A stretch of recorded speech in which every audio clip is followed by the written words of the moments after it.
tentu saja orang tua perlu mengetahui apa yang diakses oleh anak, walaupun memang bisa dibilang selama masih lebih aman belajar dari rumah, ya anak akan lebih menggunakan online itu gitu. Jadi setidaknya kita bisa tahu gitu, oke, anak ini sekarang mengakses apa, historinya ya atau sejarahnya itu dia sudah mengakses apa saja di hari tersebut ya. Kalau misalnya tidak memungkinkan untuk on daily basis atau setiap harinya mengecek, berarti perlu ada hubungan yang amat sangat baik antara orang tua dengan anak supaya anak memang merasa nyaman untuk terbuka dengan orang tuanya tentang apa yang dia buka di dalam sosial media atau pakai gadgetnya itu gitu. Jadi jangan sampai kita kelepasan anak ternyata mengakses hal-hal yang baik itu pornografi atau misalnya ternyata penuh dengan kekerasan, horor ya, atau bahkan mengajak ke terorisme seperti itu.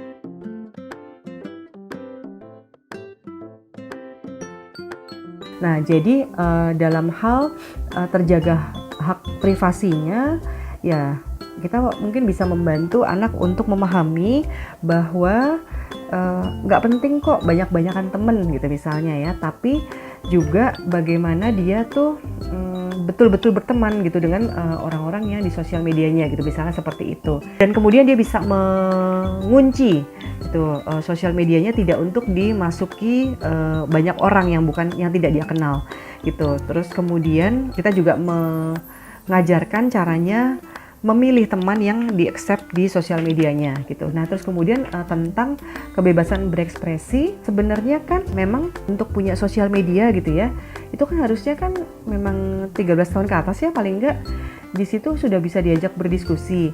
Itu termasuk ekspresi-ekspresi apa saja yang cukup positif gitu untuk ada di sosial media gitu. Nah, ketika dia punya gitu ya sosial media pertamanya, itu yang perlu didiskusikan oleh orang tuanya adalah bagaimana supaya dia tuh bisa menyampaikan hal-hal yang positif gitu. Misalnya anak ini diajak untuk memikirkan kalau ini positif atau negatif, yang itu apa positif atau negatif, kira-kira efeknya apa kalau orang mendapatkan kalimat-kalimat seperti ini dari orang lain gitu ya. Jadi anak juga lebih paham bahwa kalimat tertentu sebaiknya tidak diucapkan di sosial media gitu ya, karena rentan menimbulkan kesalahpahaman misalnya seperti itu.